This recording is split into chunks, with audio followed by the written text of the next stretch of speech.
The glow of the screen paints your face in the dark room. A thumb moves on autopilot, a flick, a scroll, a flick, a scroll. A parade of other people's victories marches past. A graduation, a promotion, a perfect vacation, a six-pack achieved, a business launched. A laugh, a tear, a moment of awe, all experienced secondhand. The sound is a low murmur, a constant stream of someone else's life soundtrack. How many times have you found yourself here, lost in this digital ether, watching other people's lives, wondering, what about me? When will it be my turn? The phone grows heavy in your hand. The blue light begins to feel sterile, cold. A hollow feeling spreads in your chest, a quiet ache of absence. It's the ghost of a dream you once had, the echo of an idea you never started, the shadow of a person you thought you'd become. You feel like a permanent audience member in a world full of actors, a ghost in the machine of someone else's story. But here's the truth, the one you need to hear more than any algorithm-fed piece of content. You're not just an observer. You weren't born to scroll, watch, and wish. You were born to build, to shape, to make. You were born to create. This is your wake-up call. This is the moment you look up from the screen and realize the most compelling story you'll ever watch is the one you have yet to live. And it's waiting for you to hit record. I need you to pause for a second. Put your hand on your chest. Feel the beat of your heart. That is the only rhythm that matters right now, not the frantic manufactured tempo of a viral video. I want you to listen to that quiet voice underneath the noise of the world, the one that whispers, I could do that, when you see a beautiful painting. The one that sparks, I have an idea for that, when you read an article. The one that aches when you hear a song that feels like it was written just for you. That voice is not a coincidence. It is not a flaw. It is your most authentic self knocking insistently from the inside, asking to be let out. Take Kaya, for instance. By 10:30 a.m. on a Tuesday, she had already consumed more curated information and entertainment than her grandparents might have in a month. Her morning ritual was a well-worn groove of digital dependency. Wake up to a phone alarm, check notifications in bed, a friend's engagement ring on Instagram, a meme on WhatsApp, a news headline, scroll through TikTok while eating breakfast, and listen to a true crime podcast during her commute. At her desk, her browser housed a constellation of open tabs, news articles, a YouTube tutorial she'd half watch, Twitter debates, a shopping cart for something she didn't need. She was informed. She was entertained. She could recite the latest political scandal, summarize the trending show, and explain the viral dance. But if you asked her what she'd made lately, her mind would go blank. White noise of static panic. A vague, sticky sense of guilt would surface. She had a notes app filled with fragmented ideas for a short story, a digital camera collecting dust on a shelf, and a guitar case under her bed that hadn't been opened in 2 years. A tiny museum of abandoned ambition. She'd tell herself, after work I'm too tired. This weekend for sure. But the weekend would come, and another highly bingeable series would drop and the cycle would repeat. The inertia of consumption too powerful to break. The hollow feeling would grow.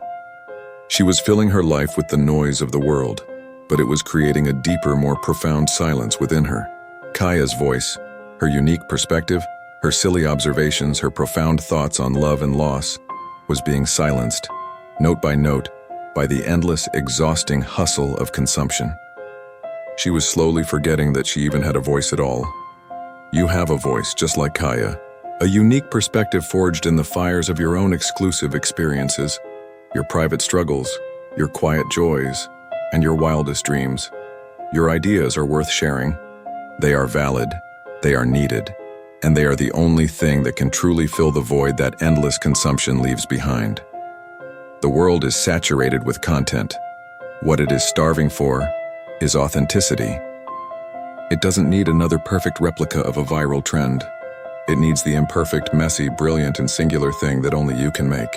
We are living in the age of the infinite scroll, a world where the hustle isn't just about grinding at work, it's about the relentless, exhausting hustle of consumption.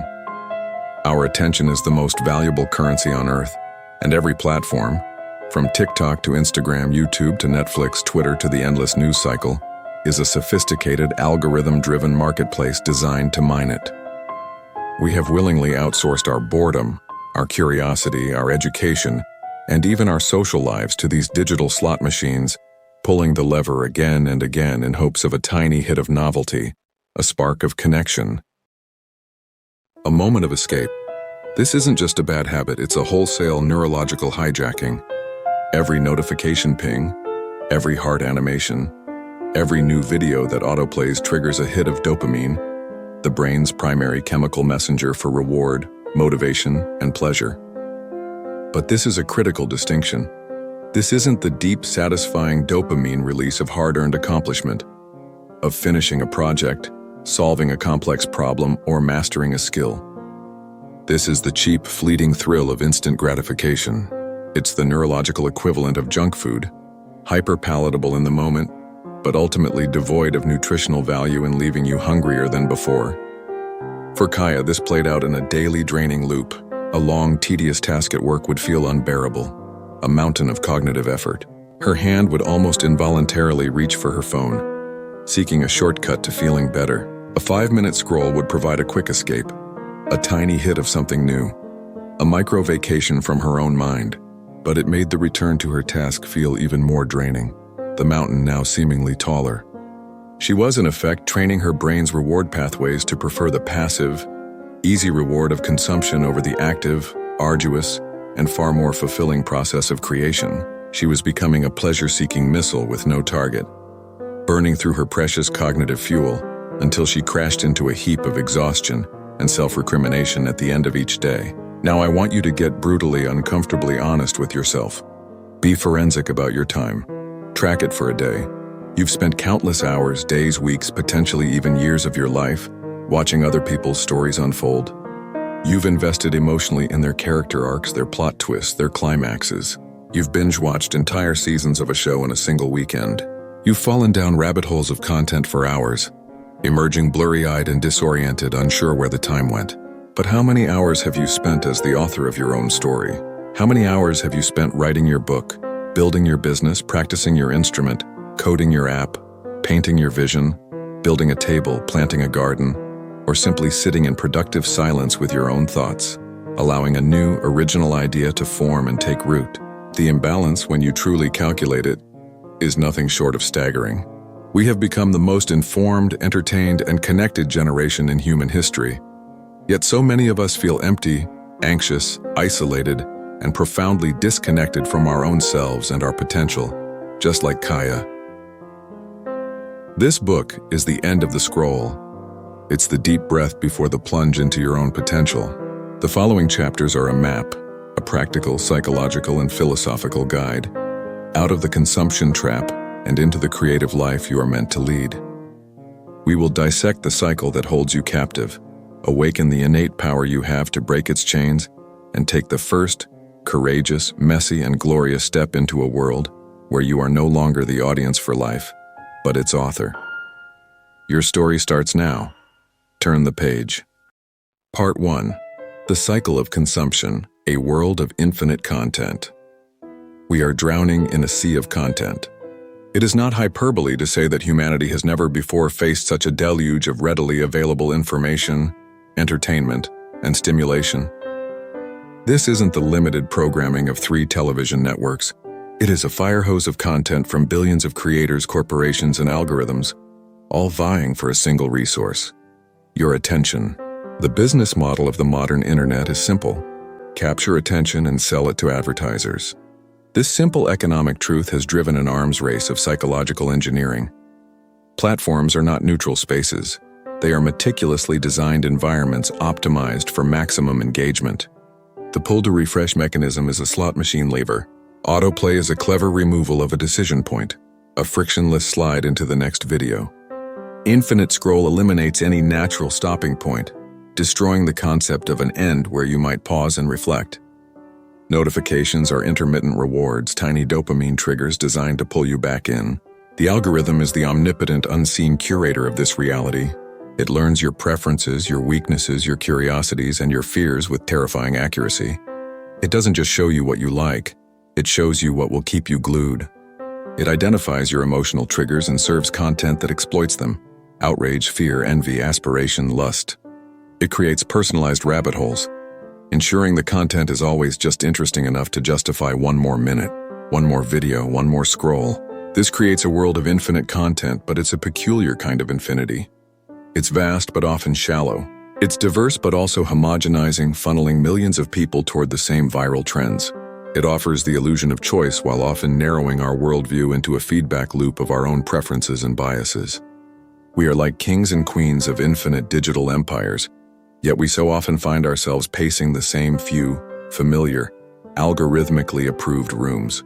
Psychological impact, the dopamine economy. To understand why this cycle is so hard to break, we must go under the hood of our own brains. The key player is dopamine.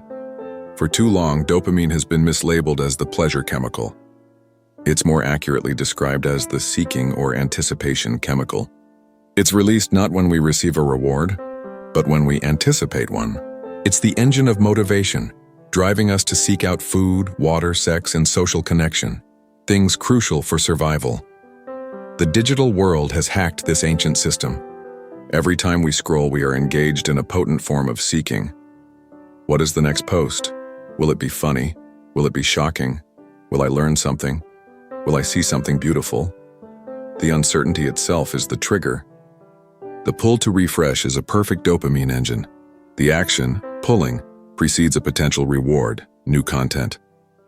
This variable reward schedule, sometimes you find a gem, often you don't, is the most addictive pattern known to psychology. It's the same mechanism used in slot machines. This constant, low-level dopamine drip has profound consequences. It rewires our brain's reward pathways to expect constant, easy stimulation. Activities that require sustained effort and delayed gratification, like reading a book, learning a language, or creating something from scratch, begin to feel boring, difficult, and unsatisfying by comparison. Our tolerance for boredom, which is a crucial space for creativity and self-reflection, plummets to zero. We become dopamine junkies, constantly foraging for our next digital hit. Our ability to focus on long-term goals eroded by the demand for instant, micro-rewards. Losing yourself in the scroll, Kaya's story. For Kaya, this wasn't an abstract concept. It was the texture of her life. Her consumption habits were a fractal pattern, repeating at every scale of her day. The morning hit. Her day began not with her own thoughts, but with a hit of other people's lives.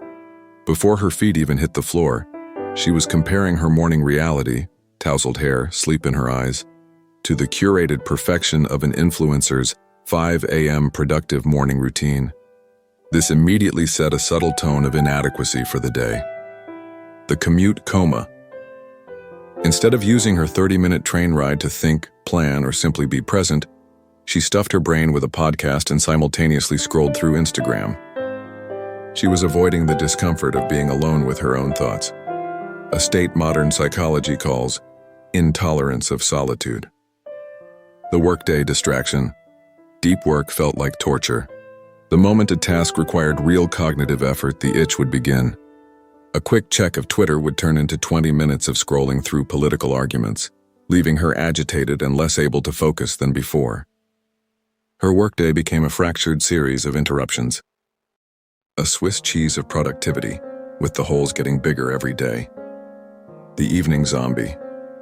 After work, exhausted from the mental friction of constant context switching, she had no energy for her own projects. The path of least resistance was to collapse on the couch and fire up Netflix. What was intended as one episode would become 3 or 4. A passive, numbing immersion in another world because her own felt too depleted to engage with. The final scroll. Even in bed, the day ended as it began, mindlessly scrolling through TikTok until her eyes grew heavy, the last images before sleep being someone else's vacation, someone else's joke, someone else's life. She once calculated it. Between social media, news sites, streaming, and YouTube, she was spending a conservative average of 5 hours a day consuming content. That was 35 hours a week, a full-time job, 140 hours a month, over 1,600 hours a year. She was investing a full month of 24-hour days every single year into watching other people live. The realization was a gut punch. She was paying for her digital addiction with the currency of her life. Reflection for the audience. How many hours of your life have you lost to the scroll? Don't guess. Check your screen time stats. Be prepared to be horrified. That number is not just time, it is potential, it is energy, it is life force. It is the raw material of your dreams, being burned as fuel for the attention economy. Part 2, the power of creation. Why creation is the antidote. The opposite of consumption is not abstinence, it is creation. While consumption is an extractive process that leaves you empty, creation is an additive process that fills you up. It is the ultimate act of rebellion against a system designed to make you passive. When you create, you shift your identity from consumer to creator. You move from the passenger seat to the driver's seat of your own consciousness. You are no longer a passive recipient of the world's stimuli. You are an active participant, imposing your will, your ideas, and your order upon a small piece of it. This shift is profoundly empowering. Personal fulfillment. The deep dopamine of making creation provides a completely different neurological reward than consumption. It's the difference between eating a sugary snack and growing a nutritious meal in your own garden. The satisfaction of creating something is built on a different cocktail of brain chemicals. It involves dopamine. Yes, but this time it's released upon completion and achievement. It's the satisfaction of solving a problem, finishing a chapter, or finally getting a chord progression right. It's earned. Endorphins. The natural painkillers and mood elevators that come from focused flow state work. Serotonin. The sense of well-being and pride that comes from accomplishment and mastery. Oxytocin. The connection chemical that can be released when you share your creation and it resonates with others. This is a deeper, slower burning, and more sustainable form of fulfillment. It doesn't leave you craving more in an addictive loop. It leaves you satisfied, confident, and eager to build upon your progress. It's the feeling Kaya hadn't felt since she was a child, lost in drawing for hours, completely unaware of the passage of time. Aligning with purpose creation is how we discover and articulate our purpose. You don't find your purpose by thinking about it or by consuming content about finding your purpose. You find it by doing, by trying things, by making things. Your purpose is revealed in the work itself, in the things you are drawn to create, in the problems you feel compelled to solve. Creating is an act of self-discovery. As you wrestle with a blank page, a block of wood, or a line of code, you are also wrestling with yourself. You learn about your patience, your perseverance, your tastes, and your strengths. The project you are creating externally is also creating you internally, building resilience, skill, and character. Kaya's first step, a whisper, not a bang. Kaya's turning point didn't come from a dramatic moment of inspiration. It came from a quiet, desperate act of defiance against the emptiness. One Wednesday evening, after yet another night of scrolling left her feeling particularly hollow, she did something seemingly insignificant. She closed all her browser tabs. She put her phone in another room. She felt a palpable anxiety, a withdrawal itch. She opened a blank document on her laptop. The cursor blinked mockingly. The pressure to write something profound was immense and paralyzing. Then she remembered a piece of advice she'd once heard. Lower your standards. She wasn't going to write a novel. She wasn't even going to write a page. She was just going to write one true sentence. Just one. She thought about her day. She thought about the barista who had remembered her name and her order. She typed, "The woman at the coffee shop remembered my name today and it made me feel like a person and not a customer." That was it. One sentence, 15 words. It wasn't brilliant, it wasn't going to win a Pulitzer, but it was hers. It was a tiny, authentic observation from her life crystallized into existence, and that small act, that tiny spark of creation, gave her a flicker of satisfaction that a 4-hour Netflix binge never could. It was a whisper of her own voice, and it was enough to keep her going. The next night, she wrote 2 sentences. The book would continue in this detailed manner through all sections. The power of creation would continue exploring demystifying creativity, creation as self-expression, and the benefits, legacy, growth, etc. Overcoming the consumption addiction would provide a step-by-step guide for recognition, boundaries, breaking comparison, and focused work, illustrated by Kaya's struggles and successes. The first step to creating would be a practical motivational push, dealing with imperfection and building momentum. The long-term shift would focus on sustainability, routine, avoiding burnout, and building community. The conclusion would tie it all together with a powerful, empowering call to action. Conclusion. The creator's mindset. Final call to action. The scroll is a siren's call, promising connection but delivering isolation, offering entertainment but stealing your energy, presenting a world of possibilities while quietly annexing your own. Kaya's journey is a mirror. Her emptiness is not unique. Her struggle is the struggle of our age. But her awakening is also available to you. The path out is not to reject technology, but to reclaim your agency within it. It is to shift the fundamental balance of your life from passive consumption to active creation. This is not a hobby. It is the identity. It is the decision to become a person who makes things. Stop consuming other people's lives and start building your own. Your creation, that idea, that project, that song, that business, that art, is not waiting for the right time or for permission.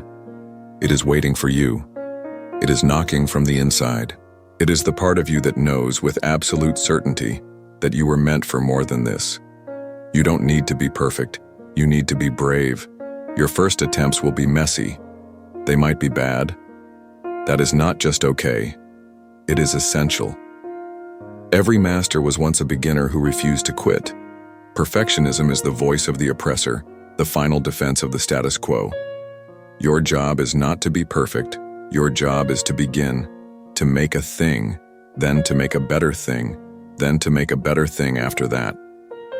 End with empowerment. You were born with a unique combination of experiences, perspectives, and talents that will never exist again in all of human history. You have a song that only you can sing, a story that only you can tell, a problem that only you can solve in your specific way. The world is loud, but your voice is necessary. It might be a whisper at first, like Kaya's single sentence, but a whisper, sustained, can become a rallying cry. Your creativity is not a luxury, it is your birthright. It is the tool with which you sculpt your life from the raw material of your time and attention. The audience is waiting. The stage is yours. The world doesn't need another fan. It needs a creator. It needs you. Now go make something. If you found this helpful, click the like button, share it with someone who needs to hear it, and don't forget to subscribe for more inspiration.